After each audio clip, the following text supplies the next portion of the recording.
There are places that don't show up on modern maps anymore. Places the locals whisper about only when they're sure no one else is listening. And just beyond the cracked, empty highway that leads into the forgotten town of Widow's Rest, there is a gate, a rust-eaten, crooked iron gate that always seems a little too warm when you touch it, as if someone or something was holding it from the other side.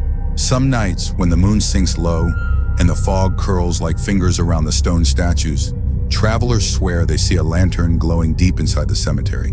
Not a warm yellow light, not even the cold blue of an old kerosene flame, but a pair of eyes, burning, watching, searching. And most disturbing of all, anyone who follows that light is never seen again. But their voices, those people still hear, whispering, calling, begging. Hey, settle in. Take a slow breath if you need to. Let everything around you get quiet for a bit.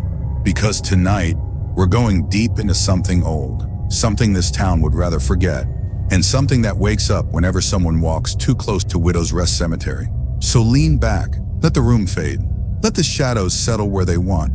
We're just talking, just a quiet story, about a lantern that should have burned out a century ago. And hey, if you enjoy slow, chilling, late-night horror like this, hit the subscribe button. It helps more than you can imagine, and it lets you join me next time we explore the dark corners most people avoid. All right, let's drift into the story. Caleb Morgan wasn't the type of journalist who believed in legends. He believed in deadlines, caffeine, and the annoying hum of city traffic that never quite stopped. But after the layoffs hit his newsroom, he found himself accepting assignments he would have laughed at a few months ago, which is how he ended up in a rusting bus headed toward Widow's Rest, a place Google Maps tried to autocorrect 3 times before giving up. The town was small, quiet, too quiet. A single streetlight blinked like it was trying to stay awake. The wooden signs creaked. Every store seemed to be missing at least one letter from its name. Caleb stepped off the bus with his backpack slung over one shoulder and a recorder in his pocket. He expected the town to smell like old wood, or maybe damp leaves. Instead, it smelled like dust, like something left untouched for too long. He walked toward the sheriff's station, a squat building with peeling paint and a front porch that leaned to the left, like even it was exhausted. Inside sat Sheriff Doyle, gray beard, eyes that looked like they'd seen too much but refused to talk about it, in a posture that screamed, "I don't get paid enough for whatever you're about to ask me." Doyle squinted at him. "You the reporter?" Caleb nodded. "Here to cover the missing persons cases." The sheriff didn't speak right away. He just stared, and then he muttered, "Should have stayed in the city, son." But Caleb pressed anyway. "How many missing so far?" Doyle exhaled, leaning back. 7, in 4 months. All last seen somewhere near Widow's Rest Cemetery. I don't recommend going there." He paused. "It's not the kind of place that lets you walk out the same way you walked in." Caleb smiled a little. "Ghost stories don't scare me, Sheriff." Doyle shook his head slowly. "No, son. I'm not talking about ghosts. I'm talking about memory. People go in, and something comes out that doesn't remember who they were." Caleb frowned. "What does that even mean?" The sheriff tapped his desk. "Ask the ones who came back." "Some people came back?" Caleb asked, startled. 3, Doyle swallowed. "And they can't remember their own names, their homes, their families. One of them forgot how to speak for almost 2 weeks." He leaned closer. "And the worst part? They all said the same thing. There was a light, and it touched me." Caleb blinked. "Light?" The sheriff nodded. "The lantern keeper." Caleb chuckled nervously. "Come on. A local legend?"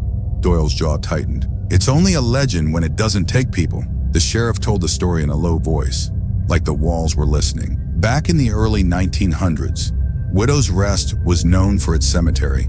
Massive, sprawling, full of graves from an epidemic no one wrote down in history books. The man who watched over it was Elias Grimm, the lantern keeper. Tall, thin, quiet. A man who spent more time with the dead than with the living. Every night he walked the rows with his lantern. He said the dead slept lightly and needed guidance if their dreams turned restless. But one winter night, Elias went missing. The cemetery froze over, and villagers claimed to hear footsteps crunching across the snow long after midnight, but never saw who made them. A week later, Elias's lantern was found glowing on top of his own grave, except it wasn't burning fire. People swore the light flickered like eyes, watching anyone who came too close. The town buried the story, literally and figuratively. But the missing people? They brought the legend back. Caleb listened carefully, but he didn't believe it. Not really. Still, he felt a strange chill crawl up his spine. Caleb rented a tiny, outdated motel room, the kind where the wallpaper peels like dried skin and the ceiling fan wobbles suspiciously. He grabbed his camera, recorder, and a flashlight. The sheriff gave him a final warning as he left. Don't stay after midnight, and if you see a light, don't follow it. Caleb smirked. That's kind of my job. When he reached the cemetery, the air felt heavier. Fog hugged the iron gates. The padlock hung open, even though Doyle had said it was always locked. Caleb stepped inside. Gravel crunched under his shoes. Trees stood tall and twisted, like they'd grown in silence for 100 years. Old graves leaned at odd angles. The air tasted like cold stone. He pulled out his recorder. Entry 1, Caleb said softly. The cemetery seems abandoned. No sign of recent maintenance. Probably the sheriff opened the gate earlier and forgot to lock it. But even as he said it, he knew that wasn't true. Something had opened the gate. As Caleb walked deeper, the fog thickened. His flashlight flickered once, then twice. The temperature dropped so suddenly he could see his breath. Then, he heard footsteps. Not his. Slow, measured, crunching the gravel behind him. He turned around instantly. No one. Just rows of graves melting into fog. He shook it off. Every old place has weird acoustics, echoes, animals, wind. But then he heard something else. A faint tap, like metal lightly hitting stone. Tap, tap, tap. He spun again. Nothing. But now his heartbeat was louder than the wind. Caleb forced a laugh. Nerves. Just nerves. He lifted his recorder again. Entry 2. Possible wildlife. He froze. A glow appeared between two dying oak trees. A lantern. But the flame wasn't yellow. It wasn't fire at all. It shimmered, pulsed, moved like it was breathing. And it wasn't the glow of a lamp. It was the glow of eyes. Two bright, pale, unblinking eyes. Staring straight at him, Caleb's voice shook. What the hell? The eyes blinked. Once, slowly, and then began drifting closer. Not walking, not swaying, just gliding. The fog parted around them like it was afraid to touch whatever held that lantern. Caleb stumbled back. His flashlight died completely. His recorder slipped from his hand. The lantern's glow expanded, washing over the graves, stretching across the ground like long fingers reaching toward him. And then he felt something, a gentle pressure against his forehead, like a hand smoothing back his hair. Except no one was there. He felt light, like a part of his memory detached, like a name he should have known suddenly became a blank space. He gasped, clutching his head. No, stop! The glow flickered, and then it retreated. Not gone, just hiding, watching, as if the lantern keeper was deciding whether to erase him now or save him for later. Caleb staggered backward, shaking. He grabbed his recorder with trembling fingers. Entry 3, he whispered. Something touched me. And that was only the first night, the first encounter. The first time Caleb realized the legend wasn't just a story buried in a forgotten town. So, take a breath, settle deeper into wherever you're sitting or lying down. Because we're not even close to the heart of this mystery yet. Caleb didn't sleep that night. Not really. He just lay in that crooked motel bed, listening to the ceiling fan wobble like it was about to drop on his face, replaying that pale, breathing light again and again, wondering if he'd imagined the way it seemed to reach into his head and brush against his memories. And even though he tried to tell himself it was just exhaustion or the sheriff's creepy storytelling getting under his skin, a small part of him whispered, almost teasingly, that he knew better, that something in that cemetery had seen him, recognized him, and maybe even marked him. Morning in Widow's Rest didn't feel like morning. The sky had that dull, washed-out tone, like someone turned the brightness down a little too far. And when Caleb stepped outside, the air felt thick and vaguely metallic, like the whole town had been breathing the same stale breath for a century. He decided to look around before going back to the sheriff, partly because he was stubborn, and partly because he wanted to prove, at least to himself, that he wasn't already losing it. The locals watched him from windows and porches, eyes following him the way small towns always do with outsiders.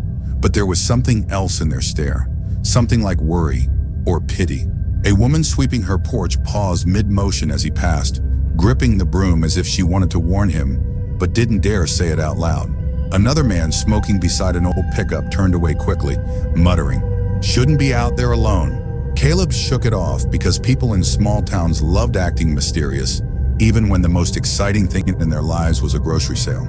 He grabbed a burnt-tasting coffee from the diner and headed back to the cemetery in daylight, convincing himself that whatever he saw last night was bound to look harmless under the sun.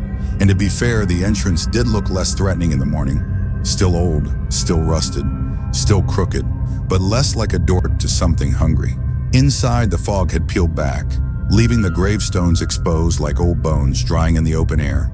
Caleb walked slowly, noticing things he hadn't before. The way the trees bent inward as if leaning to listen, the strange circular patterns in the gravel paths, the faint scorch mark near an angel statue that didn't look like a weather damage at all. He knelt beside an older grave, brushing moss from the name, and felt a strange cold pulse beneath his hand, like a heartbeat deep underground. He pulled back quickly, whispering, "Okay, that's normal, totally normal. Graves do that." Sure. He tried to laugh, but it came out shaky. He turned on his recorder again, speaking in a low, steady tone, partly documenting, partly calming himself. He talked about the layout, the graves, the unnerving quiet, the way the air felt heavier the deeper he walked. Then he noticed something strange. His flashlight, the one that died last night, flickered faintly inside his bag, even though it shouldn't have had any power left. He frowned, tapping it lightly, and it glowed just a little. Not like a bulb, but like something inside it was catching a reflection from a light that wasn't there. He muttered, "Yeah, that's fine. Nothing weird. Definitely not cursed. This is exactly how flashlights work." As he continued deeper, he thought about the victims. He'd read their files before coming. Ordinary people, students, travelers, a retired couple, vanishing right after passing by the cemetery. Only 3 had returned, each with blank, hollow eyes, unable to remember even basic things. The sheriff had shown Caleb a photograph of one of them, a young man sitting on a hospital bed, staring at the wall with an expression that wasn't fear exactly, but more like someone trying hard to remember something important and failing again and again. Caleb whispered to himself, "What did you see out here? What touched you?" He reached the far end of the cemetery where an old caretaking shed leaned sideways, almost swallowed by vines. The wooden door hung open, so slowly he pushed it wider and stepped inside. Dust swirled in the beam of his flashlight, and everything smelled like rotten paper and oil. Shelves lined the walls, stuffed with rusted tools and moldy books. But in the center of the room, resting on a pedestal of cracked stone, he saw something that chilled him more than the lantern last night. A journal, with the name Elias Grimm burnt into the leather cover. He hesitated, then gently opened it. The pages were filled with uneven handwriting, long nights, strange dreams, the dead whispering in their sleep, strange movements in the fog, and notes about the lantern, describing it not as a tool, but as a burden, and then a curse. One sentence stood out. "The lantern no longer burns with flame, it burns with memory. Not mine, but theirs." Caleb swallowed hard, running his thumb over the ink, and for a moment he felt the same cold pressure he'd felt last night, like someone's finger pressing gently against the space between his eyebrows. He closed the journal quickly, heart racing, and backed out of the shed. The air outside felt different, heavier, darker, as if the daylight itself had dimmed while he was inside. The trees didn't just lean inward now, they seemed to crowd around him. He stepped faster, then faster still, until he reached the center path, and that's when he saw him, Sheriff Doyle, standing between 2 graves, staring at Caleb with an expression that wasn't quite anger, but close. The sheriff walked toward him, slowly, boots crunching gravel. "Didn't I tell you not to stay too long?" Caleb tried to steady his breathing. "It's still daylight." "Doesn't matter," Doyle replied quietly. "Daylight doesn't mean a damn thing in this place anymore." Caleb frowned. "What do you know?" Doyle looked around carefully, voice dropping low, almost shaking. "None of this started until someone tried to dig up the keeper's grave. And the lantern? It didn't like being disturbed." Caleb stared at him. "So you believe all this?" "Believe?" Doyle rubbed his temples. "Son, I've seen that light more times than I care to remember." Caleb stepped closer. "What happens when it touches someone?" Doyle hesitated, jaw tightening.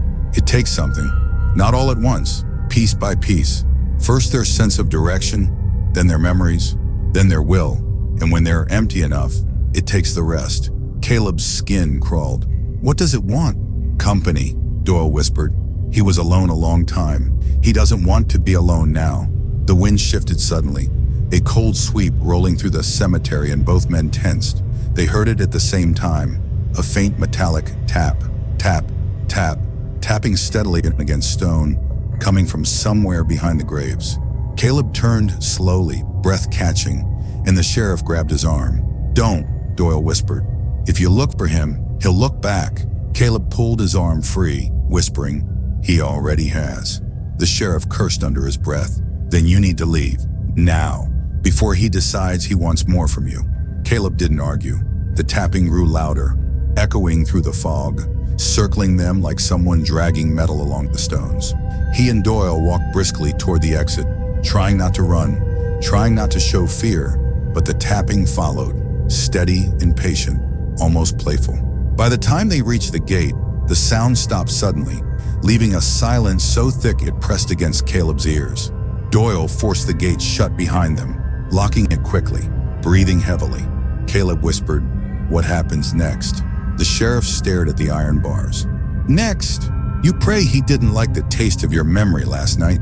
Caleb touched his forehead instinctively, the strange emptiness still lingering like a bruise he couldn't see. And if he did? The sheriff didn't look at him. Then he'll come back for the rest. Caleb swallowed hard, feeling the weight of the keeper's unseen gaze settling somewhere deep behind his thoughts, as if a door had been cracked open inside his mind and something on the other side was just beginning to wake up. He didn't say anything else. Neither did the sheriff, because both of them knew the lantern's silence was never a good sign. And once it noticed you, it didn't forget, not even after death.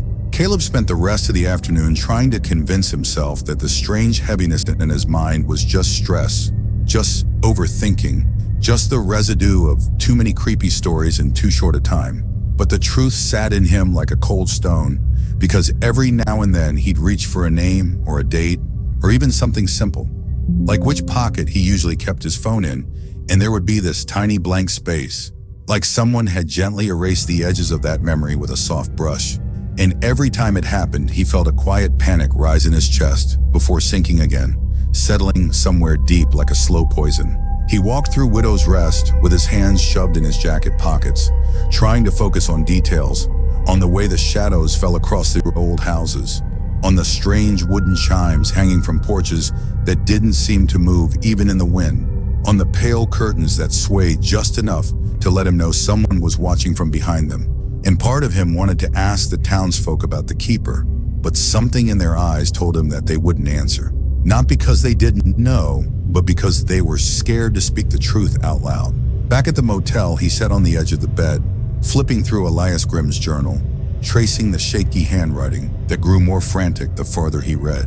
Lines about the dead talking in dreams, about the lantern whispering, about voices drifting in the soil, and one sentence that made him pause. I can feel them forgetting me, and the lantern feeds on what slips away. And Caleb murmured under his breath, okay, that's comforting. Great bedtime reading. Trying to laugh but sounding more tired than amused. As night approached, the sky dimmed faster than usual, like something was pulling the daylight down early, and the motel lights flickered in that familiar horror movie way that made Caleb sigh and say, really? Come on, give me one normal evening. He turned on his recorder again, speaking softly, as if not wanting to disturb the air around him. He talked about the keeper's journal, the tapping, the sheriff's warnings, and the strange feeling that something was sitting just behind his thoughts. Not aggressive, just present, like a shadow leaning close enough that he could feel its breath, but not close enough to see its face. And then it happened again, a flash of blankness. He paused, blinking slowly, trying to remember what he was about to say. It took longer this time. Too long. Caleb whispered, okay, no, that's not good. As the evening deepened, a soft fog rolled through the cracks of the motel's broken window frame. Not thick, not unnatural looking, if you didn't pay too much attention, but it moved with purpose, curling slowly around the furniture, brushing against his ankles like a cold cat. He told himself it was nothing. Maybe the weather, maybe some weird old building draft, But then he heard it, very faint, very distant, but unmistakable. Tap, tap, tap, like someone lightly tapping metal against stone. Caleb grabbed his recorder, whispering as quietly as he could, "It's outside. It shouldn't be outside." Doyle said he stays in the cemetery. The tapping grew louder by a fraction, not rushing, not threatening, just approaching the motel with slow, steady patience. And Caleb backed away from the window, eyes fixed on the fog outside. He considered turning off the lights, pretending he wasn't there, but something told him it didn't matter. If the keeper wanted him, a lamp wasn't going to change anything. And then his phone vibrated. Unknown number. He answered without thinking, whispering, "Hello?" No voice responded, but there was breathing, slow, deep, and then a soft scraping sound, like fingers trailing along a lantern's metal frame. Caleb hung up quickly, muttering, "Nope, nope, absolutely not. I'm not doing phone calls with ghosts. That's where I draw the line." He grabbed his jacket and rushed outside, partly because staying inside felt worse, and partly because he needed air, needed to feel like he wasn't being smothered by something ancient crawling into his thoughts. The street was empty, the sky washed with an unnatural gray-blue glow that didn't seem to come from the moon or the lamps. As he walked, he noticed the same woman from earlier standing on her porch again, but this time she was staring at him with a strange mix of fear and regret, whispering something he couldn't quite hear. He stepped closer, and she backed away quickly, shaking her head. "You shouldn't be out," she whispered weakly. "He likes the ones who don't run." Caleb swallowed. "Likes?" She shut the door before he could ask anything else. The fog thickened again as he walked down the main road toward the sheriff's office. Each step felt heavier, and at one point he felt something warm trickle from his nose. He wiped it. Blood. Just a thin streak, but enough to make him mutter, "Great. Losing memories and now random bleeding. Perfect." When he reached the sheriff's door, he didn't knock. He pushed it open and found Doyle sitting at his desk with a bottle of whiskey, half empty beside him. The sheriff looked up slowly, eyes hollow. "It started, didn't it?" Caleb nodded silently. Doyle stood, walking toward him, staring at the streak of blood on Caleb's face. "He touched your mind last night. Just a little. But that's all he needs. You need to leave town." Caleb shook his head, feeling dizzy. "I can't. Not yet. I need to know what's actually happening here." Doyle sighed, gripping the bridge of his nose. "You're stubborn. You remind me of the last reporter who came here." Caleb froze. "There was another?" The sheriff nodded. 3 years ago, same story. Looking into disappearances. Thought the lantern was just folklore." Caleb's stomach tightened. "What happened to him?" Doyle lowered his voice, almost whispering. "We found him wandering the woods behind the cemetery. He didn't know his own name. He didn't know how he got there. He kept repeating the same sentence. He showed me the end." Caleb exhaled shakily. "The end of what?" Doyle looked at the window, as if afraid something was outside listening. "The end of you. Your mind, your memories, your identity. He drains people, Caleb, until they're hollow." Caleb felt that cold pressure again behind his eyes, like a thumb pressing into his memory. He stumbled a little, bracing against the wall. Doyle grabbed him. "Sit down. Breathe. Tell me exactly what you saw last night." Caleb told him everything. The pale eyes, the breathing light, the cold pressure against his thoughts, the retreating glow. Doyle listened, face growing paler with each detail. When Caleb finished, the sheriff whispered, "He let you go. That's the worst sign. If he wanted you gone, you'd be gone. But if he lets you walk away..." Caleb swallowed hard. "What does that mean?" Doyle stared at him like he didn't want to say it. "It means he's choosing you. He's not done yet. He'll take you piece by piece until there's nothing left." Caleb rubbed his temples, feeling that faint blankness again. The sense that something inside him had shifted slightly. "So what do I do?" Doyle exhaled shakily. "We need to find the keeper's grave. The real one. Not the one in the town records. The one only he knew about." Caleb frowned. "Why?" The sheriff's voice dropped. "Because the lantern feeds as long as the keeper rests. Break the bond, break the curse." Caleb stared. "You think we can stop him?" Doyle shook his head. "I think we can try, but we need to move before he comes to finish what he started." The lights flickered again. Then the tapping started outside the office. Slow, steady, patient. Caleb's pulse spiked. Doyle grabbed his gun even though they both knew bullets were useless. Caleb whispered, "He's already here." Doyle whispered back, "Not here for me, here for you." Caleb felt the cold breath on the back of his neck before he heard anything, and when he turned just slightly, he saw it through the thin glass of the door. Two pale, glowing eyes drifting just above the fog, waiting for him to step outside. The lantern's light pulsed once, like a heartbeat, and Caleb felt something inside his mind flicker with it. Something important, something warm, something he couldn't quite name anymore. The keeper was taking him, and he was only just getting started. I remember stepping deeper into that narrow hallway, the air getting heavier, like the house was slowly inhaling and waiting to exhale on me. And honestly, I kept telling myself that if this was a dream, then my subconscious really needed a hobby, because no normal person dreams in this level of suspense. But the floor kept creaking behind me, as if someone was matching my footsteps half a second late, almost politely, like they didn't want to rush me. And the lights flickered in that lazy, tired way. The kind that makes you feel like the electricity is trying its best, but also slightly judging your decision to keep walking. And as I reached the end of the hallway, I noticed a door I swear wasn't there before. A pale wooden thing with a tiny brass handle that looked too cold to touch. But of course I touched it anyway, because apparently curiosity is stronger than survival instinct. And the moment my fingers brushed it, the whole house gave this soft sigh, like it had been waiting for me to finally notice. And yeah, that did wonders for my nerves. But I pushed the door open and found a small room glowing with this dim, dusty light, like the air itself was illuminated from old memories that refused to die. And right in the middle of the room sat a chair facing the wall, rocking ever so gently, even though there was no breeze, no open window, nothing. And I whispered a quiet, "Nope," because sometimes naming the fear out loud helps. But it didn't really help this time, because the chair slowly turned toward me, inch by inch, like someone was sitting in it, but trying to make the moment dramatic.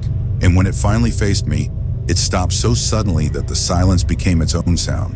And that's when I saw it. The faint outline of a figure, almost transparent, slouched as if exhausted, its head tilted like it had been waiting too long. And I felt this strange tug inside my chest, half fear, half something else, like recognition. And the figure whispered my name in a voice that somehow sounded like me, but older, slower, worn down by choices I hadn't made yet.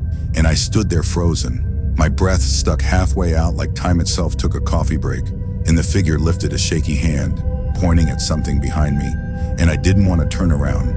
I really didn't. But my body moved anyway. And the moment I looked back down the hallway, I saw the shadows stretching toward me, like long fingers dipping across the floor, reaching for my feet, for my wrists.